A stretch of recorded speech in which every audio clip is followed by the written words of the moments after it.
All right. Welcome to this next talk. First of all, apologies for shifting the schedule like this. I hope you're all in the right talk. We're going to get something interesting from Annemarijn. She's going to tell us all about how to identify different play styles using, well, a lot of interesting spatial networks. She works at Pippel, and she's got some experience working at FC Eindhoven, PSV, and Feyenoord as well. So Annemarijn, please take it away. Yes, thank you for the introduction. Welcome everyone, it's nice to see so much faces here in the room. So I'm going to tell you something about identifying playstyles in football through spatial networks. And to start with, we're going to look at the current analysis in football. So video analysis is still the main type of analysis that is used in football. And if we look, for example, on the video that's placed on the right, we see that video analysis is mainly focused on individual situations or players. So you look at a moment, you look at how would the player move and what happens. And we also see that this analysis is mostly used in coaching and practicing the individual situations. So what do we want? We want to look at not only individual situations, but to detect patterns across more matches for the team. So the current analysis is not sufficient for detecting the patterns across many matches, because one of the things is that it's slow and subjective. So if I look at a video and you do that, we maybe point out other situations or see other things, and it's a bit prone to bias. So what do we need? We need an automated, systematic, and data-driven method to identify playstyles. And I'm going to tell you how we did that. First, nice to meet you. I'm Annemarijn, and I work as a data scientist at Pippel. Pippel is a data and AI consultancy that's located here in Eindhoven, and we work in various sectors, and football is one of them. I have a background in both mathematics and econometrics, studied in Radboud University in Tilburg, and I work at Pippel for over 2 years. Why am I going to talk about football with you today? Well, first I did my own graduation project at Pippel for FC Eindhoven on developing a pass value model. Secondly, and that's the one relevant for today, is that I was a supervisor of the graduation project at Feyenoord via Pippel on identifying playstyles in football. And lastly, the last few months I've been working as interim data scientist at PSV. So hopefully with all that knowledge I can teach you something today. So I also already said the current football data analysis methods fall short for the goal we have. So what do we see in the current analysis? It's mostly focused on one of these blocks. So on intra-team interactions, such as passing within your team. It can be inter-team interactions, but also focused solely on the player. And it only, if you would find something like playstyles, it will be one per team. And there's no difference in attacking or defending playstyles. So what do we want? We want a method that can capture interactions both within and between the teams in the playstyles, and we want to understand the difference between defending and attacking playstyles. So we start with an example of a situation. This is just an animation of a moment on the field, and questions that we can ask ourselves when we look at this is, this is a shot on goal. What happens just before the shot on goal? What is happening? What playstyles is each team executing, and how do they work together? And with this, we came to the research question. Given a shot scenario on the pitch, so we solely look on moments just before the shot, what playstyle was employed by the attacking and defending team, and what playstyles are successful? To answer this question, we are going to look at a few different parts. So first, we want to create representations that we can study. How do we do that? That's the first one. How do we cluster these representations into playstyles? And lastly, how do we analyze the effectiveness of the playstyles? And I'm going to talk with you about all of these subjects. And if you want to know where we are in the presentation, it will always be highlighted in the bottom. And before we can create the representations, the first thing we have to look at is the data. So this is still the same animation as we saw before. The data that we have available is both tracking and event data. Some of you maybe will have some experience in the football data, but tracking data are the coordinates of players, We have those for 25 times per second for all players and the ball. And the event data is what is happening at which moment, at which location, and which player executed that event. That can be that player A made a pass on location XI and did it at time 200 seconds in the game. That is the data that we also used. So if we want to look at shots, we can filter this data on the shots and use the tracking data for the locations. So this is the same situation as we saw in the introduction, but now we stop it just before the shot, because this is the scenario we're going to look at if in our research. And now we want to use all these coordinates to make a representation. So what do we do? Click a lot of times.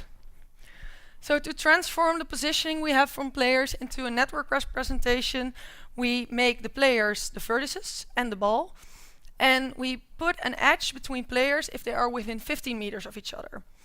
This 15 meters is discussed with a domain expert and used as a rule of thumb more times in football, but it's the distance in which you can capture the influence and pressure a player can have.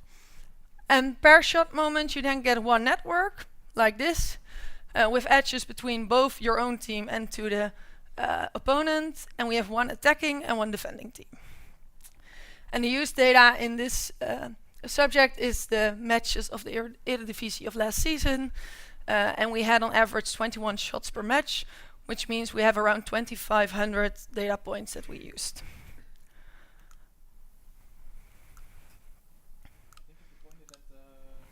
Oh, nice, so that's better. I sometimes had to click a lot of times.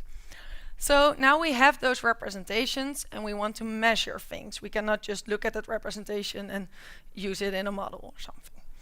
So we have developed 7 different metrics, categorized in 3 categories to measure, for example, pressure, connectivity, and space control. I will mention some a bit shortly, and some will have a bit more extensive explanation in a bit. So the first category is pressure, and what we have is 2 metrics. The first one is that we count the opponent degree. So for example, in this case, defender 1, it has an opponent degree of 4 because there are 4 players, 4 opponents that have an edge to your player. We also have the covering degree, which is a bit more specific than the opponent degree.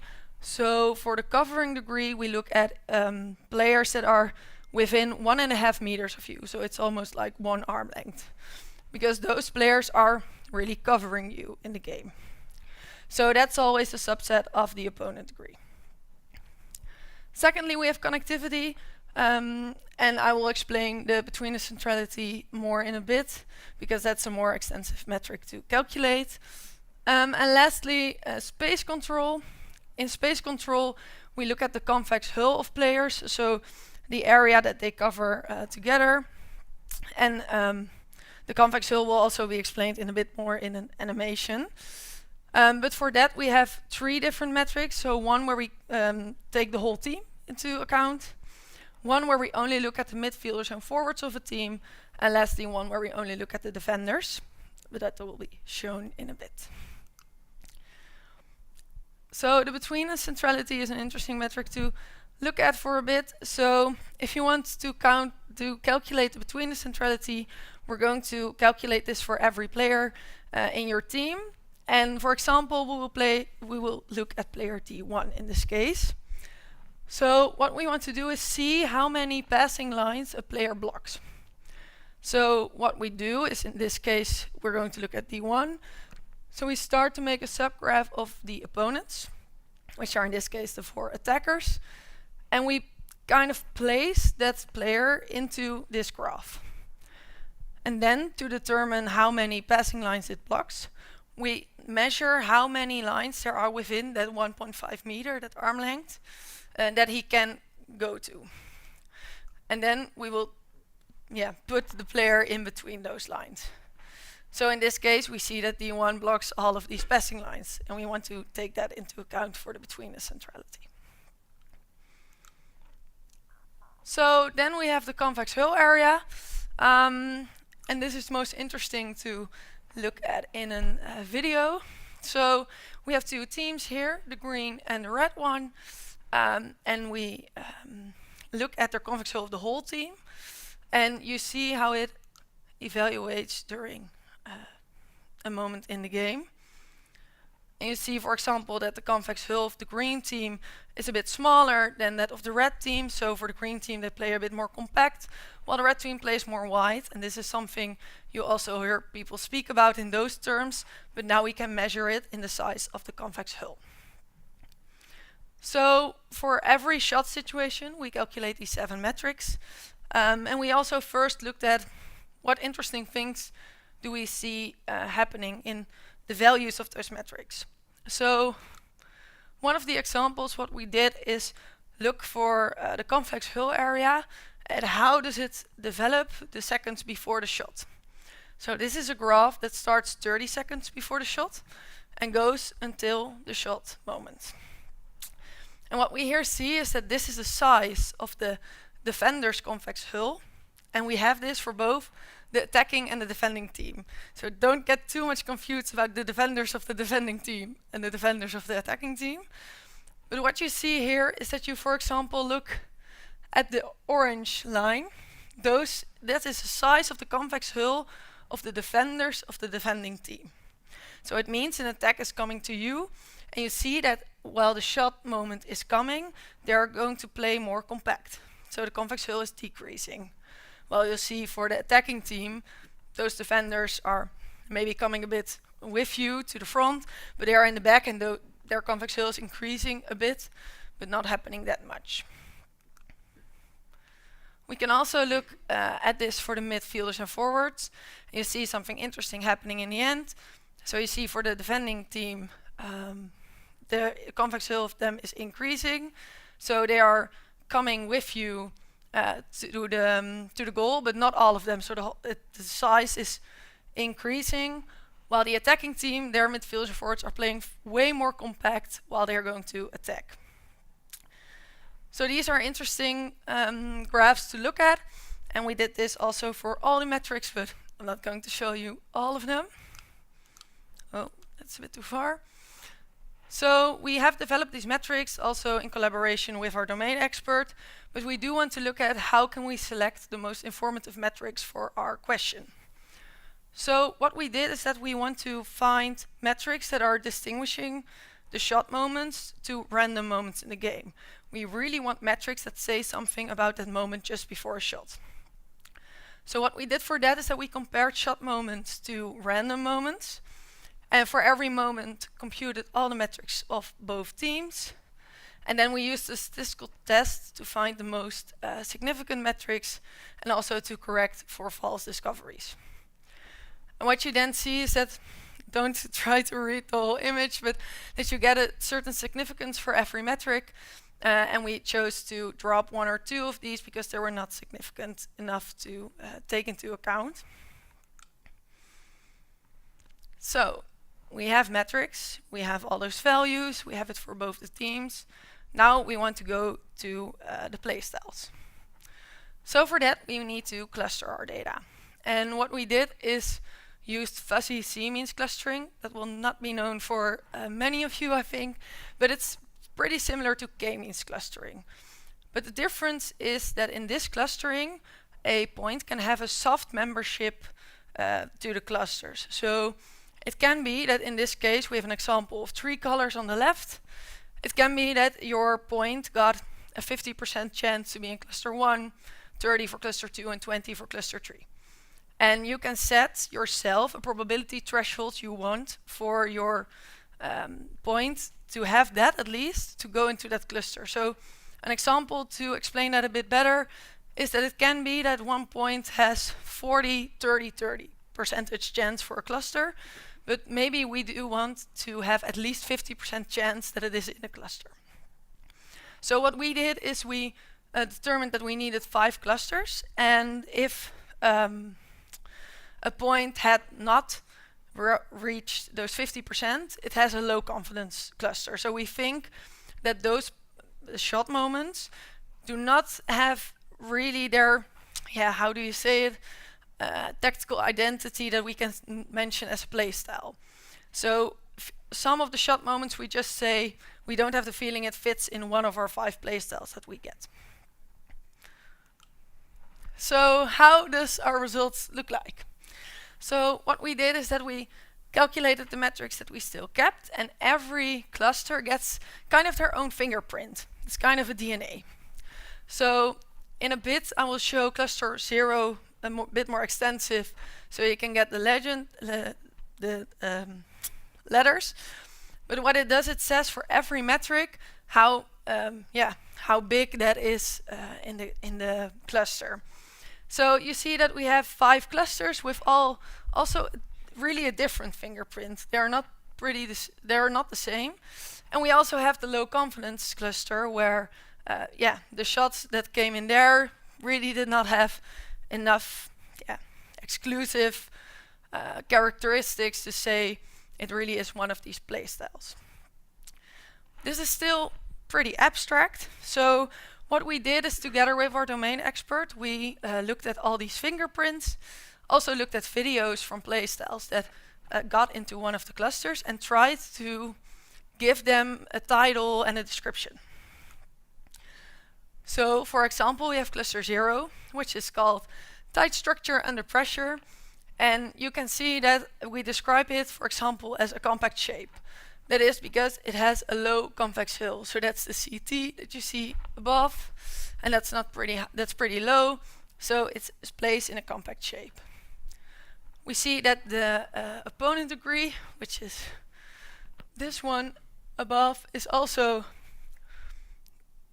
Do I point to the correct one? The opponent between us, sorry, that was the one I wanted to highlight. That's a bit higher, so we say that the attackers they have a high opponent degree, so they are surrounded by a lot of defenders. Sorry. And we also describe this, that we see this in crowded final third attacks. So if we look at the videos, that are the cases we see.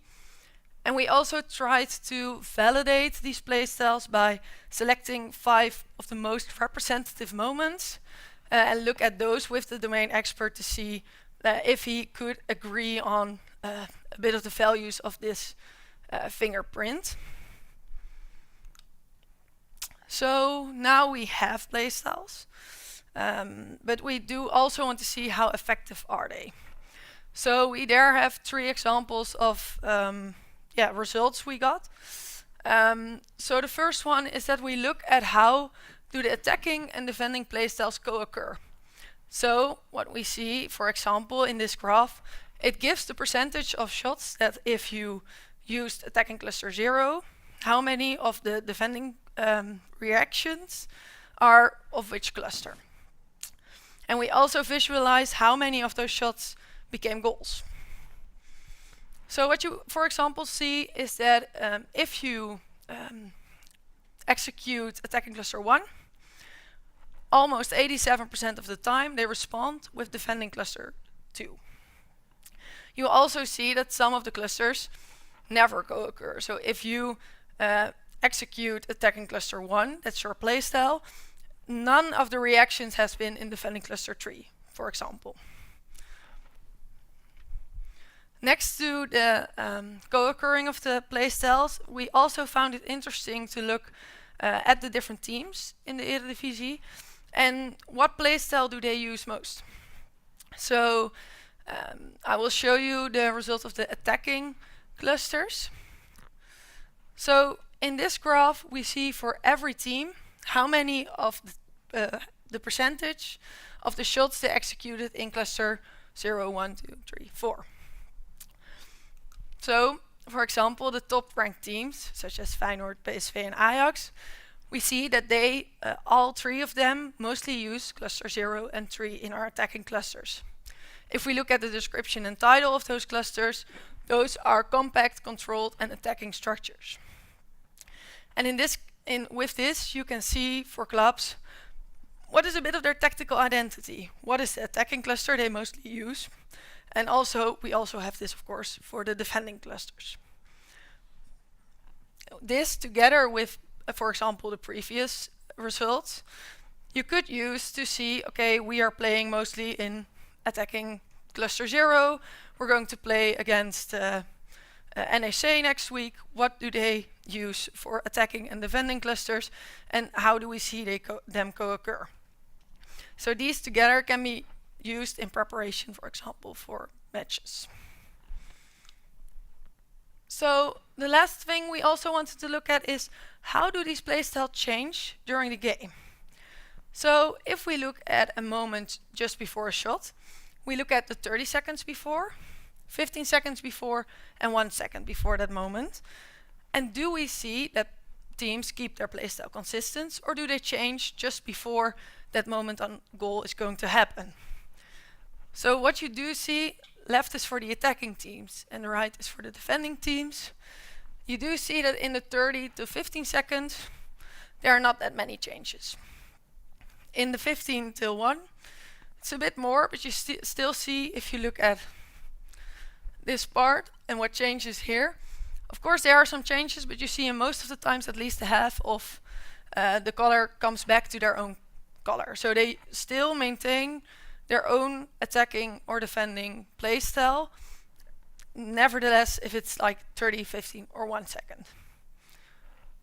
One of the things here we still found interesting, but didn't have enough time to, is that it would be interesting to also see which teams are more successful, the ones that change their playstyle just before the shot, or the ones that always stay consistent. That is still a question that we really wanted to answer, but it was a master thesis, so eventually the time is run out in the end. So I was a bit quick, I see, but to summarize, what did we do? We started with our data, which was event and tracking data, and which was 2,500 moments just before shots in the Eredivisie. We transformed them into representations, so into our spatial networks, and we calculated 7 different metrics for each of our representations. We then applied clustering to determine 5 attacking and 5 defending playstyles. And with those playstyles, we have a tactical fingerprint or a kind of DNA for every playstyle, and we looked at what results we got and how they could be used. So thank you very much. I hope it was interesting and that you could follow it. And thank you.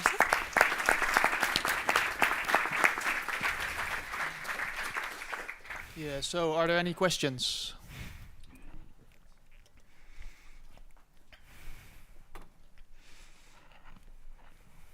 Yeah, thank you for the presentation. I have a question on the final interpretation of this cluster. So let's take the attacking clusters. Mm-hmm. Is it correct to characterize a team by their clusters without considering the defensive approach of the opponent team? Because we've seen that top teams, they tend to attack in a compact way, but that's probably also because of the approach of the defenders of the other team, which tend to sit back. So I was wondering if there is a way to control this interaction. Thank you. Yeah, I think that's a very interesting question. That is something that we did not look at in this research. I think that if you want to do that, you maybe have to develop other metrics so that you can also take a bit more into account what the opponent is doing. We do it a bit with the opponent decree and with the between centrality. But I think it's hard that if you have already those separate attacking and defending playstyles to make like one fingerprint that combines both. But I do think it's interesting to look at, because I think you're right that it also depends on how the other team reacts, what you can do. Thank you.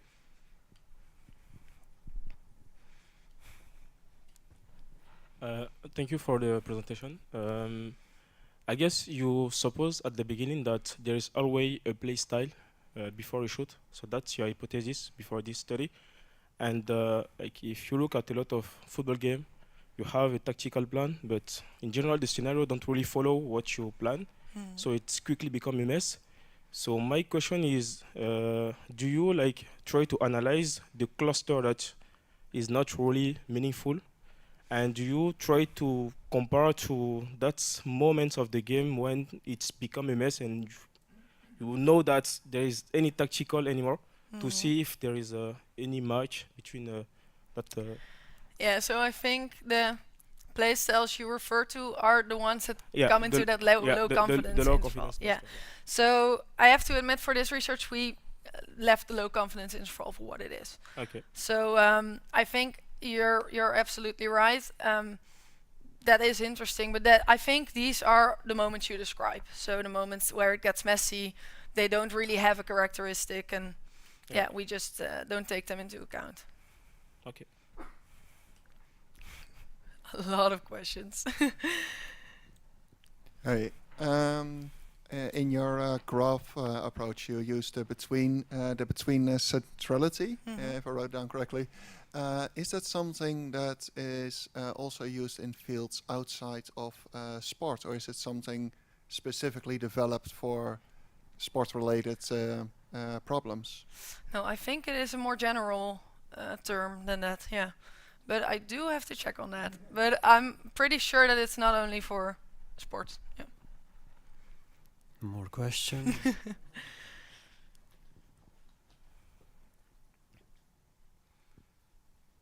Hello.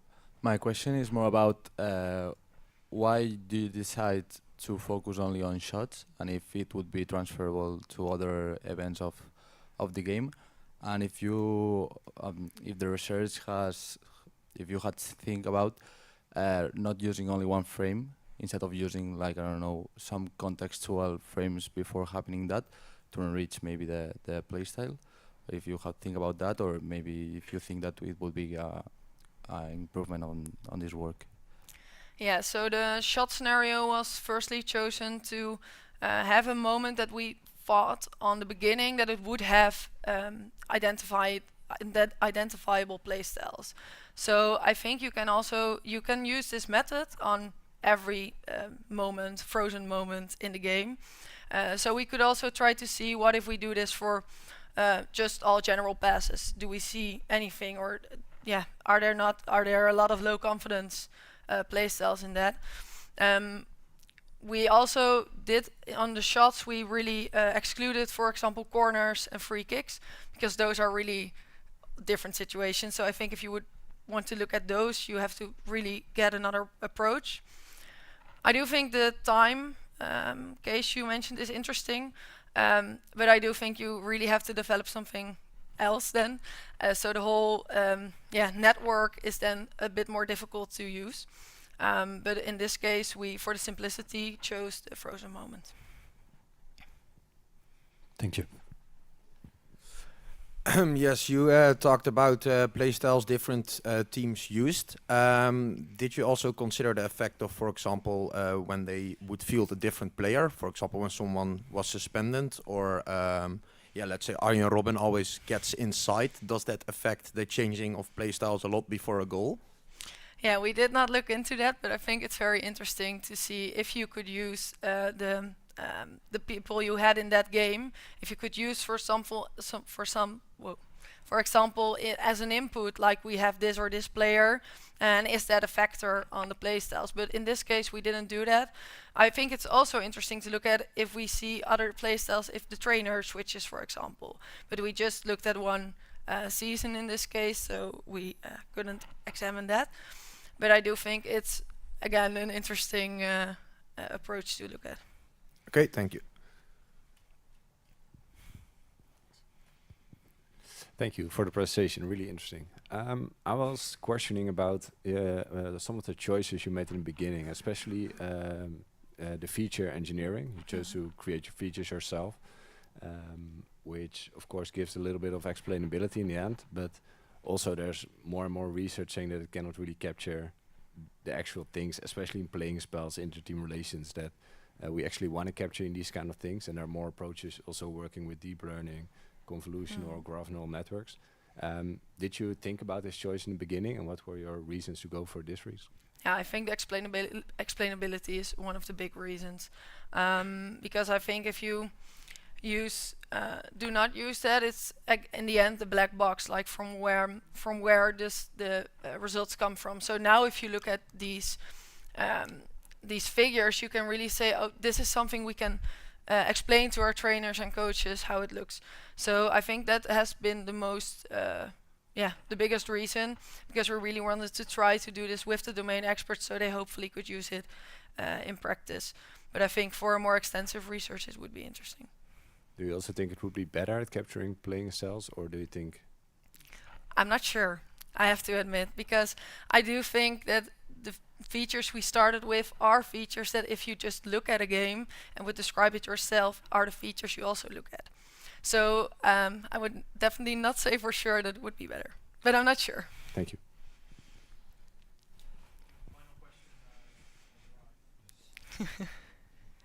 Great talk. I had one question. So how do you validate that it's actual tactile, player tactiles, not an artifact of your context variables like the game state you took or the conic shape or just the randomness? How do you validate against it?